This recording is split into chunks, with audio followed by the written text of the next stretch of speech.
Hello everyone, आप सभी को एमआर का बहुत बहुत नमस्कार। जो पढ़ाया वही आया, ये वीडियो वो नहीं है।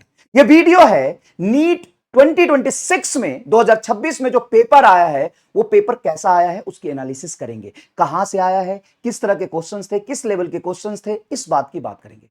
नीट 2024 में अगर आपने पेपर दिया होगा या नीट 2025 में पेपर दिया होगा या अभी 26 में दिया है या 27-28 में देंगे, तो ये जो पेपर आए हुए हैं पिछले 4-5 सालों में या 20 सालों में या 2026 में जो पेपर आए और आगे आने वाले जो पेपर हैं, इस 3 चेकलिस्ट को अगर आपने वेरीफाई कर लिया कि इस 3 पैरामीटर पे पेपर है, अब तक का सारा पेपर चाहे 25 हो या 26 हो, इसी 3 पैरामीटर पे पेपर होता है। और अगर इस 3 पैरामीटर पे पेपर है 25 का और 26 का, तो आपको इस 3 पैरामीटर पे ही पढ़ाई आगे करनी चाहिए, तभी आपका सिलेक्शन।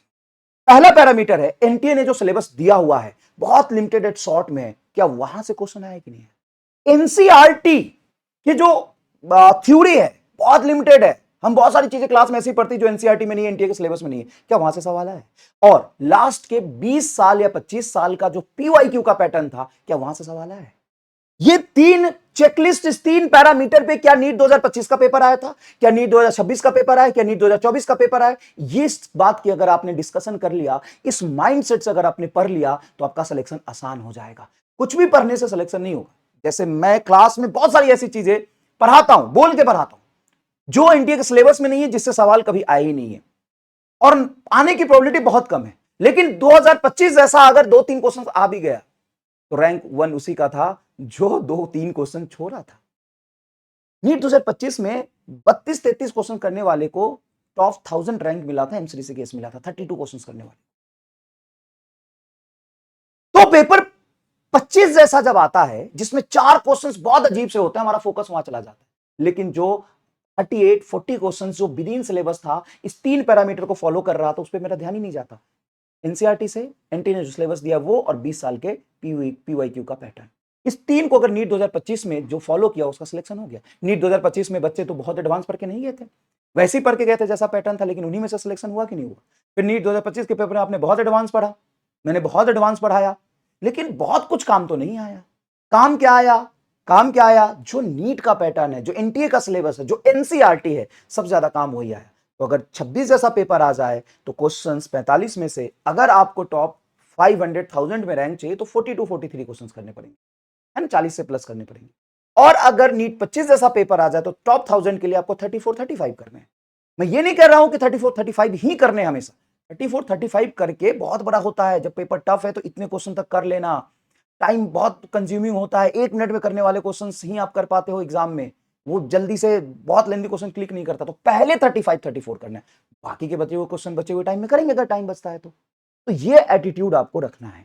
ठीक है, क्या 3 चेकलिस्ट कमेंट में नीचे लिख दीजिए। पहला चेकलिस्ट, एनटीए के सिलेबस में वो टॉपिक मेंशन है कि नहीं, एनसीईआरटी में वो टॉपिक है कि नहीं, और नीट के 20 साल के पेपर के बेस पे वो पेपर है कि नहीं।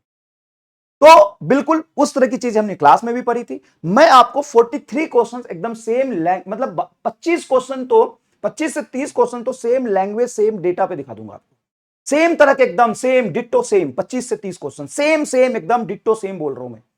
ठीक है, बाकी के 10-20-15 क्वेश्चन ऐसे हैं, 12-13 क्वेश्चन, 30 क्वेश्चन तो एकदम सेम सेम देखा, 30 क्वेश्चन ऐसे हैं जिसका क्वेश्चन हमने किया है उसी पैटर्न पे किया है, उसी तरीके से किया है। ठीक है, थोड़ा बहुत लैंग्वेज और फ्रेमिंग अलग, थोड़ा बहुत अलग है। और 2 क्वेश्चन लास्ट के एक्सपेरिमेंट मैंने जो क्लास में बताए थे उसी एक्सपेरिमेंट से सवाल आ गया। मतलब 43 क्वेश्चंस तो आप डायरेक्टली नोट्स से, 43 क्वेश्चंस डायरेक्टली नोट्स से है, मैं भी दिखा दूंगा आपको। और बाकी के 2 क्वेश्चंस मैं आपको दिखाता हूं, 2 क्वेश्चंस बाकी के रिमेनिंग 2 क्वेश्चन मैं आपको दिखाता हूं। ये एक हालांकि बहुत आसान है, एक रोलर को छोड़ रहा है, वो एक्सपेरिमेंट करके बच्चों को क्लास में दिखाया था, उसी से क्वेश्चन आ गया रिएक्शन टाइम से। ये रिएक्शन टाइम एक्सपेरिमेंट से क्लास में समझाया था, ये पेपर छोड़ के उसी से सवाल है। मतलब ये भी क्लास से ये कह सकते हो, लेकिन मैं इसको काउंट नहीं कर रहा। एक डायोड वाला सवाल है जिसपे डायोड पे बहुत सारे सवाल कराएं, लेकिन हाफ वेव रेक्टिफायर में रेसिस्टेंस के क्रॉस आउटपुट लेते हैं हम, डायोड के क्रॉस आउटपुट लेंगे तो क्या होगा, ये भी एनसीईआरटी का सवाल है। और ये भी मैंने एक वीडियो बना के भेजा था कि डायोड के क्रॉस कैसे होगा, एग्जाम से 4 दिन पहले उससे आया, लेकिन इसको भी काउंट नहीं कर रहा हूं। बाकी के 43 क्वेश्चंस, मतलब ये भी मैंने बताया हुआ है, ठीक है ना, लेकिन बाकी के 43 क्वेश्चंस डायरेक्टली नोट्स हैं, एकदम सेम टू सेम। ठीक है, तो चलिए अब बात करते हैं सबसे पहले क्वेश्चन की। देखिए a thin wire of length L, एक वायर है जिसका लेंथ एल है and linear mass density M है, is bent into circular ring. देखो thin wire of length L, uniform mass density rho, bent into a circular loop of center O as shown, then moment of inertia of the loop about xx dash, xx dash इसके plane में है, y dash इसके plane में, same answer है। देखो 3 rho L cube बटा 4 दूना 8 pi square, यही आंसर आया। और एक नहीं, दो क्वेश्चंस मैंने सेम कराए हैं। इसी केस में यहां सवाल देखिए आप, लेक्चर 4 का सवाल है ये, rotational motion. Thin uniform wire of mass M, length L, bent into circle, moment of inertia of the wire axis passing through one end and perpendicular to the plane. मतलब इसी सिस्टम का मैंने ऐसे भी कराया था और ऐसे भी कराया था कि परपेंडिकुलर टू द प्लेन बताओ, एकदम डिट्टो सेम लैंग्वेज और डेटा है। चलिए आंसर भी मैच कर रहा है एग्जैक्टली, क्लास में किया हुआ है। नेक्स्ट देखिए, 20 VSD coincide with 16 MSD division, then list count of the vernier calipers। ये देखिए सवाल, ये देखिए unit and measurement lecture number 11 screw gauge से क्वेश्चन है। Vernier callipers 1 mm, main scale it has 20 division and vernier scale which with 16 main scale division. 20 vernier scale division coincide with 16 main scale division, 20 VSD 16 MSD। और ऐसे एक नहीं, ऐसे 8-10 question कराए यहाँ पे देखिए, सेम स्क्रू गॉज से लिस्ट काउंट निकालने वाला, रीडिंग लेने वाला, रीडिंग लेने वाला, डेटा भी सेम हो गया, 20 एंड 16, 20 एंड 16, आंसर भी सेम, आंसर भी सेम है सेंटीमीटर में एंड सेंटीमीटर में। लेक्चर भी बता रहा हूं, जाके वेरीफाई कर सकते हो। चलो थर्ड क्वेश्चन देखो, following the shown in the variation of the velocity versus time graph, ball thrown vertically upward, then graph between velocity and time. यहां देखिए, यहां देखिए, ball is projected up from the ground, then ये velocity time, और यही graph as it is यहां NEET में है, यही graph same ditto, same ditto, same एकदम आया है, सेम। देखिए हो गए भाई।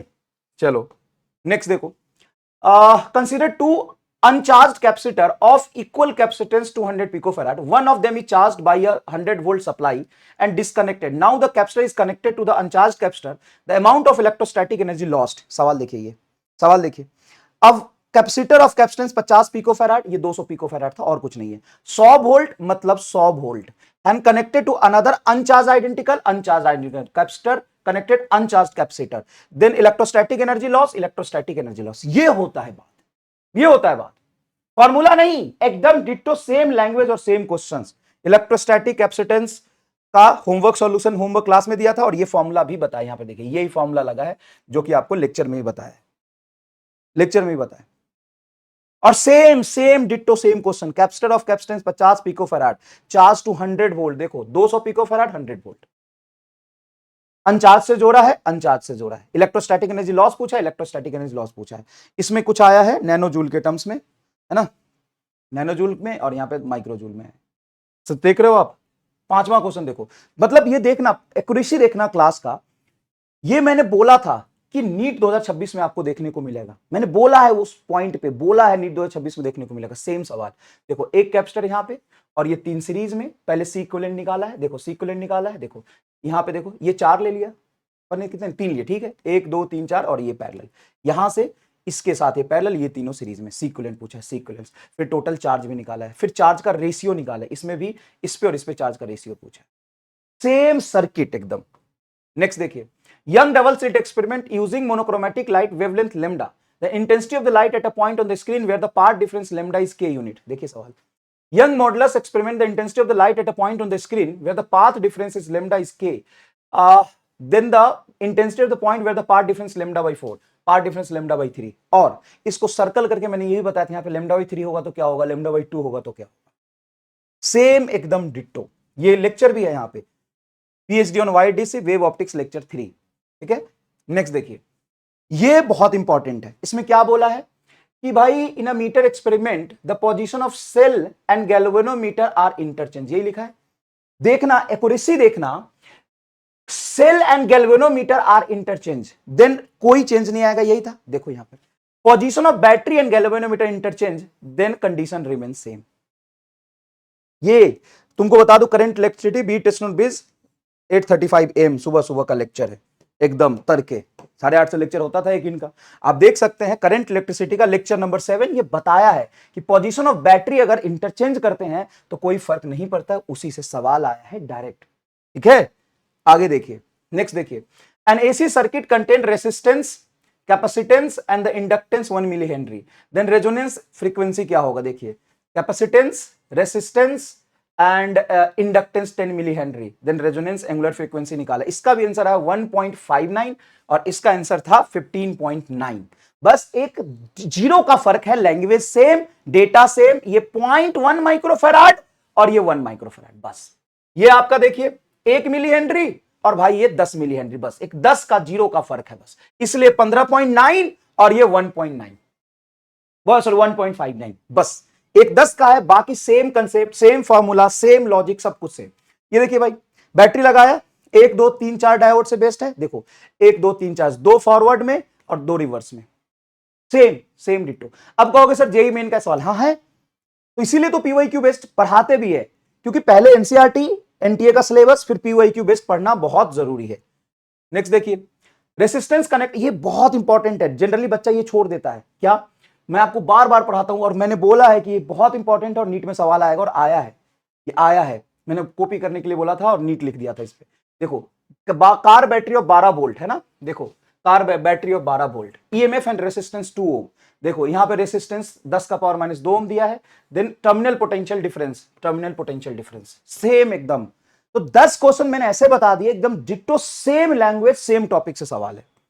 यहां देखो the power of the crane which lift the mass of 1000 kg height 20 metre in 10 second. अब देखना power of the pump is इतना, देन अमाउंट ऑफ वाटर, इसमें अमाउंट ऑफ वाटर पूछ लिया है, इसमें क्या पूछ लिया, amount of water in the 1 minute to the height 20 metre. देखो डेटा वही है, डेटा वही एकदम 20 मीटर, भाई साहब इतना एक्यूरेसी से कैसे मैच करता है ये, 20 मीटर पावर दिया, अमाउंट पूछा है, इसमें अमाउंट दिया है और पावर पूछा है, फॉर्मूला सेम लगेगा, P is equal to mgh by t, क्या लगेगा, P is equal to mgh by t. मतलब 11 क्वेश्चन आपको सेम डेटा का दिखा दिया मैंने, ये आम बात नहीं है। नेक्स्ट देखिए, ये देखिए ये वेव इक्वेशन दिया है, हाँ बोला है कि इतने मीटर डिस्टेंस में फेज डिफरेंस बताओ, इतने मीटर डिस्टेंस में, सवाल देखना ये वेव इक्वेशन दिया है, 4 सेंटीमीटर में हमें फेज डिफरेंस बताना। देखो phase difference between the 2 point separated by 4 centimetre, या देखो phase difference between 2 point separated between 0.4 metre, यहां पे 4 सेंटीमीटर, यहां पे 0.4 metre, same language same data है ना, सेम तरीके का तो सवाल। देखो y is equal to 3 sine, ये वेव इक्वेशन दिया है, देखो y is equal to 2 cos, wave equation दिया है, और बोला है 0.5 मीटर के अपार्ट 2 पॉइंट है, उसका फेज डिफरेंस निकालो, ये 4 सेंटीमीटर है, थोड़ा सा डेटा चेंज किया बस, सेम पैटर्न पे सवाल, सेम फॉर्मूला लगेगा। ये देखो भाई साहब ये तो हद हो गई, सेम डेटा एकदम, रेसिस्टेंस 100 ओम 1 मिली एम्पियर 10 एम्पियर मेजर करना है, देखो रेसिस्टेंस 100 ओम 1 मिली एम्पियर और मेजर 1 एम्पियर करना है, बस same language 100%। Galvanometer of resistance इतना, देन शंट रिक्वायर्ड इज, देखो शंट एमीटर ऑफ इतना 100 ओम इतना मिली एम्पियर मेजर कर रहा है, shunt we want to measure 1 ampere, और यहां पूछा shunt we want to measure 10 ampere, बताओ क्या कहोगे। ये करंट इलेक्ट्रिसिटी लेक्चर नंबर 11 का सवाल है, ये 13th क्वेश्चन था, सेम डेटा सेम लैंग्वेज पे, ये भाई सेम एकदम, ये ऐसे आया बेस के अराउंड पैरेलल चला गया, जब ये सिमेट्री से गया है तो यहां का एंगल और यहां का एंगल सेम होगा, क्योंकि ये पैरेलल गया है, पैरेलल गया तो ये और ये एंगल सेम, ये 60 डिग्री, मिनिमम डेविएशन, ये फॉर्मूला लगा है, देखो डेविएशन का formula I plus E minus A, वहीं पर ये डेविएशन पूछा है, डेल्टा बराबर I plus E minus A, I और ई दोनों बराबर होगा सेम में, तो आई है 50 50 100 माइनस ए की वैल्यू 60, 40 डिग्री आंसर आया है, यहाँ पे देखो 60 आया था, सेम लैंग्वेज, ये क्वेश्चन है, ये क्वेश्चन है, खूब सारे क्वेश्चन इस पे कराए थे।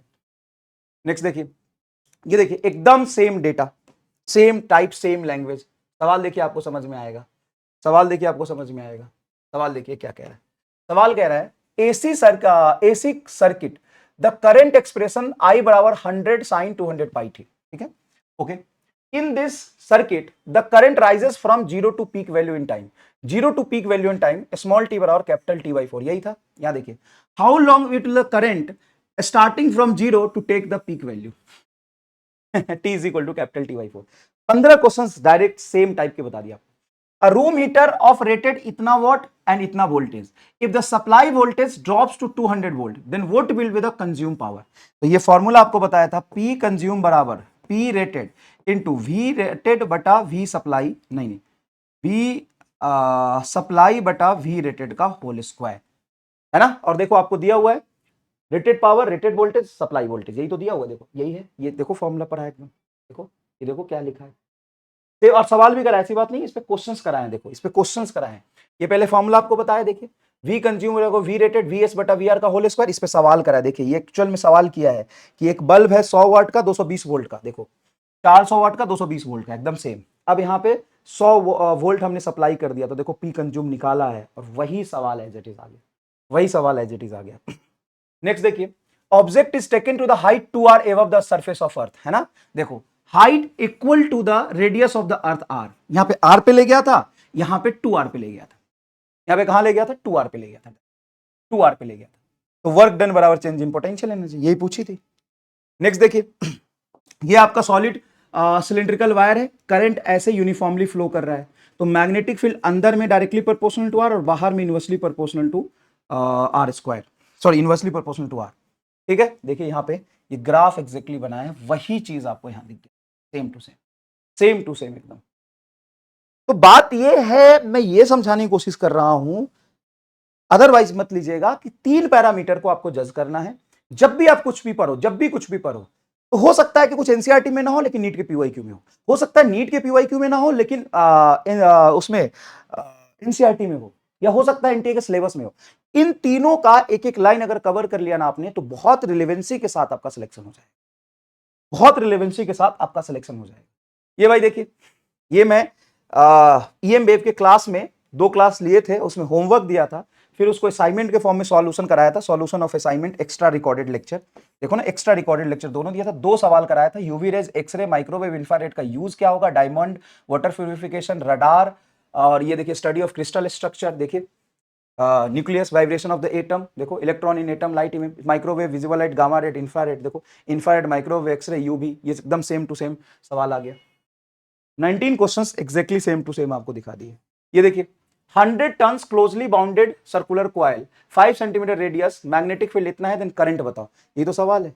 B is equal to mu not I by 2r, magnetic field दे दिया और आपको करंट पूछा है ना, और इस पे क्वेश्चन भी करा, ऐसी बात नहीं है, n टन्स पे भी करा, देखो B net is equal to capital N mu not I by 2r, number of turn से मल्टीप्लाई करके भी मैंने कराया है। ये देखिए, ये देखिए आपको दिखेगा, देखिए n into mu naught I by 2r। Next देखिए, काइनेटिक एनर्जी वर्सेस टाइम का ग्राफ, ये रहा काइनेटिक एनर्जी वर्सेस टाइम का ग्राफ, देखिए यहाँ पे, देखिए यहाँ पे काइनेटिक एनर्जी वर्सेस टाइम का ग्राफ, एसएचएम का लेक्चर नंबर 4 है, काइनेटिक एनर्जी वर्सेस टाइम का graph, sorry kinetic energy versus time का ग्राफ। नेक्स्ट देखिए, ये आपका इस पॉइंट में रेसिस्टेंसी वायर है, रेसिस्टेंसी वायर है, तो बोला है कि करंट बैटरी से कितना जाएगा, ठीक है।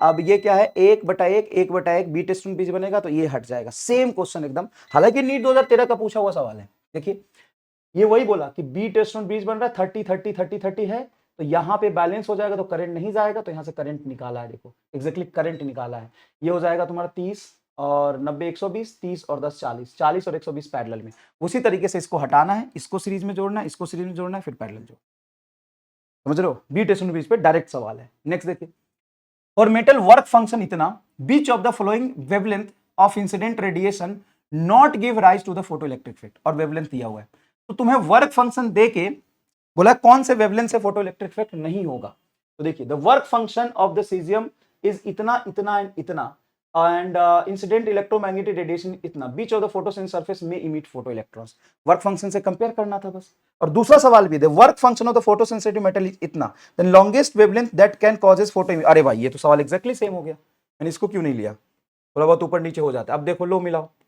लो मिलाओ, देखो लो मिलाओ, इसका वर्क फंक्शन दिया है, कौन सा वेवलेंथ फोटो इलेक्ट्रिक कराएगा, वर्क फंक्शन दिया है, कौन सा वेवलेंथ फोटो इलेक्ट्रिक कराएगा, देखो तो 23 सवाल एग्जैक्टली डेटा के साथ, आपके लैंग्वेज के साथ, तरीके के साथ एकदम सेम टाइप के मैच करके। देखिए एनर्जी ऑफ फोटोन ई बराबर एच न्यू, लेमडा बराबर H by P, Compton effect, diffraction on interference, यही मैच कराने वाला सवाल था। देखिए ई बराबर एच एफ, है ना, बोला है कि एनर्जी ऑफ लाइट भी ई बराबर एच एफ नहीं होता, फोटोन की एनर्जी बराबर एच एफ होता है, यहाँ पे लिखा है एनर्जी ऑफ फोटोन, देखो मैच कर गया, lambda is equal to h by p, de Broglie wavelength lambda is equal to h by p, हालांकि ये सब लोग कराते हैं, लेकिन सबसे इंपॉर्टेंट है कॉम्पटन इफेक्ट के बारे में बात करते हैं क्या, खुद देखिए आपने कहीं भी पढ़ा होगा, कॉम्पटन इफेक्ट के बारे में बात करते हैं क्या, मैंने किया था कॉम्पटन इफेक्ट। देखिए कॉम्पटन इफेक्ट समझाया है आपको, कॉम्पटन इफेक्ट क्या होता है, पार्टिकल नेचर देखो लिखा है, पार्टिकल नेचर को बताता है, तो इसलिए मैं क्लेम कर सकता हूं कि हर एक चीज को कवर करते हैं, ठीक है ना। 25 नंबर सवाल देखिए क्या कह रहा है, 25 नंबर सवाल कह रहा है the volume of the nucleus is proportional to A का power 1/3, volume of the nucleus is proportional to A. देखिए यहाँ पे डायरेक्ट वॉल्यूम ही लिखा है, volume is proportional to A. देख रहे हो, volume is proportional to A/3 नहीं होगा। डिफरेंस, मास डिफेक्ट, ये सारी चीज यहाँ पे पढ़ाई हुई है, ठीक है। एग्जैक्टली नेक्स्ट देखिए, the angular speed of the flywheel. देखो ये जब मैं क्वेश्चन करा रहा था ना, तो बच्चे को थोड़ा हो रहा था कि अरे यार ये क्या बोरिंग चीज चल रही है, लेकिन सवाल यही से आया है नीट में, इसलिए मैं बार बार बोल रहा था कि ये वाला पार्ट बहुत इंपॉर्टेंट। देखिए, angular speed of the flywheel increases from 600 RPM to 1200 RPM in 10 second. The number of revolution completed by the flywheel during the time is. कितना एंगल वो चल जाएगा, ये देखो भाई साहब, ये देखो भाई साहब, ये देखो भाई साहब, कहाँ गए सवाल, ये सवाल है, ये सवाल है, जरा इसको पढ़ना अच्छे से, मैं बड़ा कर रहा हूं, खुद पढ़ना, ये खुद पढ़ो, ये सवाल देखो, ये क्या लिख रहा है, क्या लिख रहा है। Fan is rotating with speed 450 RVS. ये देखो, ये भी आरवीएस में दिया है, 600 आरपीएम आरवीएस, चलो ठीक है। Comes to rest in 10 second में रुक गया। Assuming constant angular acceleration, calculate the number of revolution made by it before coming to rest. देखो क्या बोला है, the number of revolution completed by the flywheel in this time. Number of revolution कैसे निकालते हैं, है ना, सर्कुलर काइनेमेटिक्स में, उस पर बेस सवाल है। देखो नंबर ऑफ रिवोल्यूशन, देखो the number of revolution completed by the flywheel, यहाँ पे किस पे सवाल है, number of revolution made bye before it. और ऐसा सवाल एक नहीं, मैंने 10 कराए थे सर्कुलर डायनेमिक्स पे, मतलब काइनेमेटिक्स एंड डायनेमिक्स पे, ठीक है ना। ये देखिए, submarine is design to withstand an absolute pressure 100 ATM, how deep it can go. कितना डीप जाएगा कि 100 एटीएम प्रेशर आ जाएगा, यही सवाल है। ये देखिए सवाल, a depth of 500 metre ocean with absolute pressure कितना होगा। उसमें एब्सोल्यूट प्रेशर हमें दिया है, डेप्थ पूछा है, हमने तुमको यहाँ पे डेप्थ दे दिया, एब्सोल्यूट प्रेशर देखो निकाला है। बस P बराबर एटमॉस्फेरिक प्रेशर सरफेस पे, वाटर के सरफेस पे, प्लस रो GH, यही कंसेप्ट अप्लाई करना है, ये कंसेप्ट अप्लाई करना है, दोनों सेम क्वेश्चन है।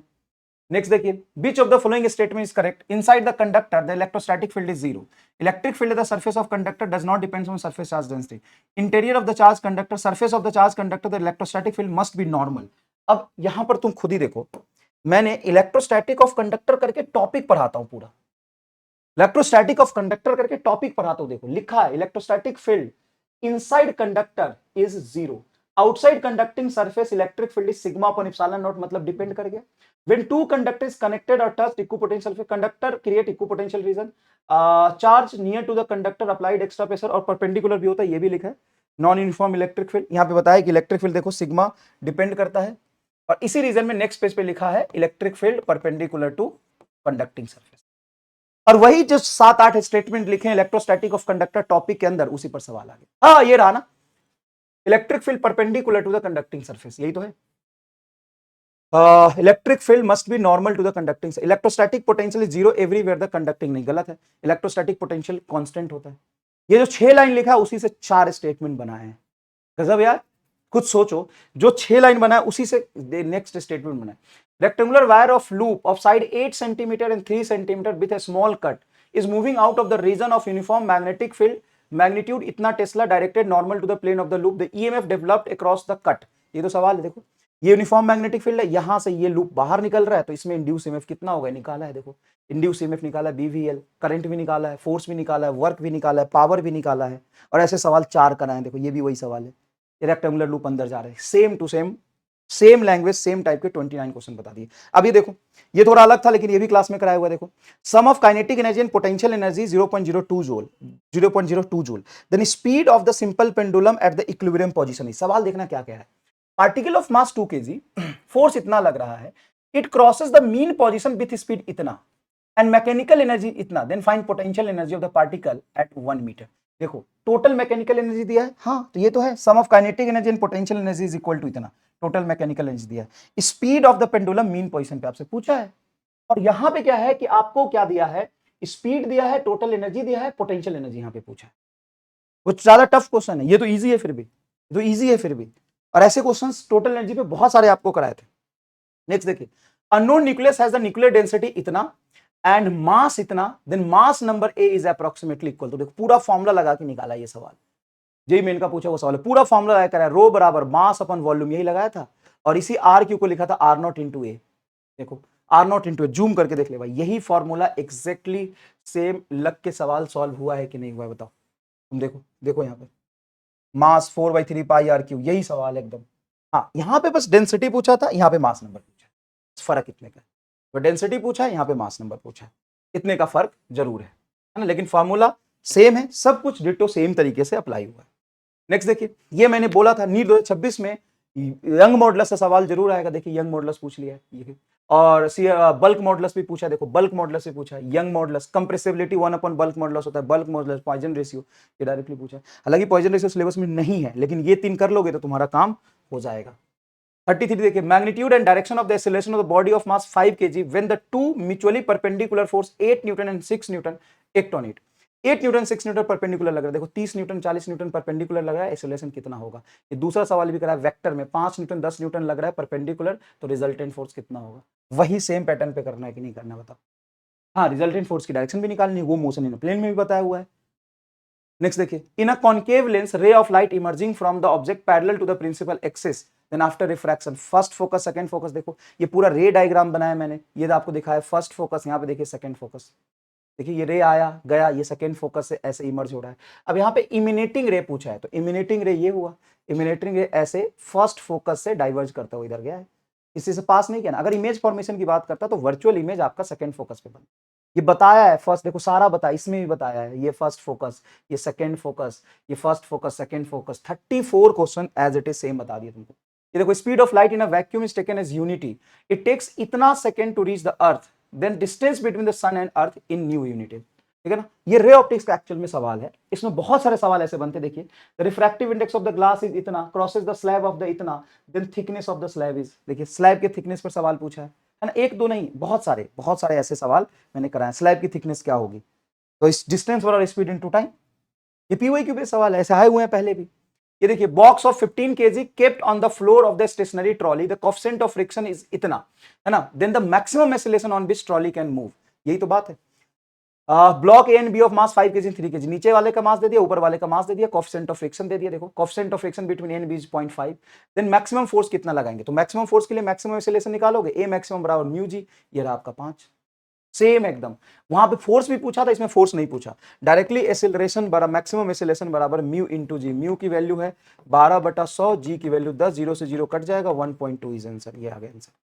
36 क्वेश्चन एकदम सेम टू सेम दिखा। ये देखिए, ये सिग्निफिकेंट फिगर का यूनिट एंड डायमेंशन को बच्चे थोड़ा सा अंडर लेटर लेते हैं, यूनिट एंड डायमेंशन देखो 3 सवाल आ गए सिग्निफिकेंट डिजिट से। ये इतना मास है, इतना लेंथ है, तो मास अपन डेंसिटी वॉल्यूम डिवाइड कैसे करेंगे सिखाया तुम्हें। लेंथ इतना है, एरिया क्या होगा जब लेंथ एंड विड्थ इतना, सिग्निफिकेंट डिजिट के साथ कैलकुलेशन, डिवीजन भी बताया है, मल्टीप्लिकेशन भी बताया है, एडिशन भी बताया। एडिशन पे तो लास्ट ईयर ही सवाल था, लास्ट 2 साल पहले, है ना, सिग्निफिकेंट डिजिट पे 37 question, 38 question. Electric heater supply the system to the rate 100 volt, if the system perform work at the rate इतना joule per second, then rate at which internal energy, first law of thermodynamics, same सवाल, change in internal energy पूछा है and internal energy पूछा। देखो delta Q बराबर D U plus D W, आसान है मैं मानता हूं, लेकिन ऐसे सवाल आते हैं। ये देखिए भाई साहब, ये सिंपल पेंडुलम 60 सेकेंड 30 ऑसिलेशन का टाइम 60 सेकेंड है, तो लेंथ पूछा है इसी फॉर्मूले को यूज करके, टी बराबर 2 pi root under L by G. Derivation में सबसे पहले करा, इसके सारे केस कराया कि लिफ्ट में रख देंगे तो क्या होगा, हॉरिजॉन्टल ट्रॉली है तो क्या होगा, सारे केस कराया। 40 नंबर क्वेश्चन देखिए, first excited state of hydrogen atom in the energy of its electron is इतना, फर्स्ट एक्साइटेड में एनर्जी इतना है, देन रेडियल डिस्टेंस क्या होगा, मतलब रेडियस क्या होगा, तो एनर्जी दे दिया तो नंबर ऑफ ऑर्बिट पता चल जाएगा, नंबर ऑफ ऑर्बिट पता चल जाएगा तो R is equal to R naught into n square हो जाएगा। यही तरीका लगाएंगे। हाँ, ये देखिए, इस पर सवाल कितने कराए हैं, देखिए देखिए, भर भर के सवाल कराए, हालांकि पीवाईक्यू बेस्ड है ये। इस पे तुमको मैंने एंगुलर मोमेंटम बता दिया और फिर एनर्जी पूछा है, तो एंगुलर मोमेंटम बता दिया और एनर्जी पूछा है, तो सबसे पहले आपको क्या करना है, angular momentum n h by 2 pi से कंपेयर करके n निकालना है, फिर n के करस्पॉन्डिंग एनर्जी निकालनी है, समझ रहे हो। और ऐसे और भी सवाल बहुत सारे हैं, ऐसे और भी सवाल बहुत सारे हैं। ग्राउंड स्टेट इतना है, the same orbit, then radius of the state of the hydrogen atom क्या होगा। तो ये हो गया थोड़ा सा मल्टी कंसेप्ट, 2 फॉर्मूला यूज करना है। सबसे पहले एनर्जी देख के आपको नंबर ऑफ ऑर्बिट निकालना है, उस ऑर्बिट में फिर रेडियस निकालना है। उसी तरीके से यहाँ पे हमने तुमको एंगुलर मोमेंटम बता दिया जहां से नंबर ऑफ ऑर्बिट निकालना है, और एंगुलर मोमेंटम से नंबर ऑफ ऑर्बिट जब मिल जाएगा तब फिर एनर्जी निकालना है। ठीक है, नेक्स्ट देखिए, flask containing argon chloride ratio इतना, मास रेशियो इतना, मास रेशियो इतना, then the temperature of the mixture is इतना, then ratio of the root mean square speed, VRMS और VL क्या होगा, तो inversely proportional to mass density होगा। हालांकि जेड 2015 का एक छोटा सवाल पूछा है, ratio of the RMS speed of the helium atom to the hydrogen atom, ये क्या पूछा है, ratio of the root mean square speed of the molecule of two gases RMS of argon by Cl, argon and Cl, यहाँ पे helium and hydrogen का ratio निकाला पूरा solve करके। इसमें तो खैर इंटरनल एनर्जी बहुत सारी चीजें, लेकिन ये वाली चीज आपसे पूछी, ratio of speed of sound gas in the mixture that the helium gas, mixture में कैसे स्पीड ऑफ साउंड निकालते हैं क्लास में डिस्कस किया हुआ हमने। चलिए 42 नंबर क्वेश्चन देखिए, है ना, 42 क्वेश्चन देखिए क्या कह रहा है, when the forward bias voltage across a PN junction diode increases above the certain threshold voltage then diode current increases significantly, यही तो है, देखो ये तो पता है, ये है बैरियर टूट गया, नी वोल्टेज के बाद देखो करंट तुरंत बढ़ गया, बाकी ये करंट जीरो था, ये पूरा डिस्कशन किया हुआ है। इसमें तुम देख पा रहे हो तो 4 ग्राफ सेम टाइप के बना के मैंने स्केलिंग पे बताया था कि स्केलिंग पे कैसे सही गलत हो सकता है। 43 क्वेश्चन देखिए, interference and diffraction light energy redistributed, अच्छा इसमें diffraction interference are the characteristic exist by light wave only, गलत हो गया। ये मैंने तुमको दिखाया है कि bending of sound is easier than bending of light, मतलब साउंड का भी डिफ्रैक्शन होता है, ये बताया एक्सपेरिमेंट करके, ये लिखो ना, लिखा हुआ है यहाँ पे, देखो ये लिखा हुआ, bending of sound is easier than bending of light. 43 question exactly same, हाँ ठीक है ना। तो 43 क्वेश्चन के सब कुछ सारी बातें क्लास में हमने डिस्कस किया था। हाफ वेव रेक्टिफायर जब मैं बनाता हूं तो उसमें हाफ वेव रेक्टिफायर बना के 4 बार गलत करके 2 डायोड उल्टा, 2 डायोड सीधा, 2 डायोड पैरेलल लगा के कई एक्सपेरिमेंट करके मैं बताता हूं कि देखो फुल वेव रेक्टिफायर कैसे बनेगा कैसे नहीं बनेगा, ठीक है ना। हाँ क्लास में मैंने डायोड के क्रॉस पोटेंशियल एग्जैक्टली नहीं निकाला था, लेकिन बाद में एक वीडियो बना के भेजा था जिसमें मैंने बताया था पोटेंशियल अक्रॉस डायोड कैसे होगा, देखो यहां पे लिखा है, अगर तुम फोकस कर पाओ तो डायोड के क्रॉस पोटेंशियल कैसे निकालेंगे, वही सवाल यहां पे पूछा है, voltage appearing across the diode, ठीक है। तो इसको मैं क्लास में काउंट नहीं करूं क्योंकि ये मैंने बाद में बताया था कि डायोड में कैसे निकालेंगे, है ना। क्लास में मैं रेसिस्टेंस पे निकालना जरूर सिखाया है खूब सारा, ठीक है ना। ये 44 क्वेश्चन है, आप कह सकते हो कि क्लास में डिस्कस किया था थ्योरी, ये हमने क्लास में एक्सपेरिमेंट करके बताया था, मतलब ये तो क्लास का ही क्वेश्चन है। 44 क्वेश्चन तो आपको एकदम एज इट इज क्लास में एक्सपेरिमेंट किया है मैंने, ये वीडियो दिखाया था क्लास में, रिएक्शन टाइम समझाया था। अगर आप में से बहुत सारे बच्चे जो पढ़े हुए हैं अगर याद है तो बता सकते हो कि मैंने बताया था कि पेपर को ऐसे छोड़ो, तुम छोड़ो, कब छोड़ोगे नहीं पता, सामने वाले को बोलो पकड़ेगा, तो जैसे पेपर छोड़ा वो पकड़ लिया, तो रिएक्शन टाइम होता है, रिएक्शन टाइम जितना ज्यादा डिस्टेंस उतना ज्यादा। तो कोई भोंदू आदमी होगा वो सोचे गिरेगा, सोचेगा मैं पकड़ लूंगा, तब तक ये नीचे चला जाए, ठीक है ना। तो वही सवाल पूछा है कि 5 डिफरेंट प्रोसेस में डिफरेंट रिएक्शन टाइम है, तो डिस्टेंस सबसे ज्यादा किसमें चलेगा, तो रिएक्शन टाइम जिसमें सबसे ज्यादा होगा उसमें सबसे ज्यादा डिस्टेंस चलेगा, दैट्स इट। रिएक्शन टाइम जिसमें सबसे ज्यादा होगा उसमें सबसे ज्यादा डिस्टेंस चलेगा। तो ये मैं आपको बताने की कोशिश कर रहा था कि नीट के PYQ बेस्ड, NTA के सिलेबस और NCERT पर पेपर है, तो आप जब भी पढ़े इन 3 चेकलिस्ट को जरूर अच्छे से कवर करके पढ़ाई करें, है ना। बहुत सारी चीजें आपको पढ़नी है, देखो फिजिक्स और नीट के लिए फिजिक्स पढ़ने में थोड़ा सा डिफरेंस इसलिए है क्योंकि नीट का पैटर्न थोड़ा सा वैसा होता है कि आपको कम टाइम में ज्यादा क्वेश्चंस करने होते हैं, तो बहुत ज्यादा लेंथी क्वेश्चंस आ गया जैसे कुछ भी तो मास्टर भी नहीं कर पाएगा 1 मिनट के टाइम में, तो तुम कैसे कर पाओगे, तो ऐसे क्वेश्चन छोड़ने के लिए भी होते हैं 2-4 क्वेश्चन, ठीक है, अगर बहुत अजीब सा क्वेश्चन आ गया तो। लेकिन इसका मतलब ये नहीं कि 4 क्वेश्चन टफ है तो पूरा पेपर टफ हो गया, बाकी के आप नीट 2025 में 30 क्वेश्चन देखोगे एकदम PYQ बेस्ड थे, और वो जो कर लिया उसका सिलेक्शन हो गया। तो आपको ये समझना पड़ेगा कि हमें 3 चेकलिस्ट को फॉलो करके पढ़ाई करनी है, NCERT क्या कहता है, NTA का सिलेबस क्या कहता है, और 20 साल में कैसे क्वेश्चन पूछे गए, ठीक है। थैंक यू सो मच, धन्यवाद।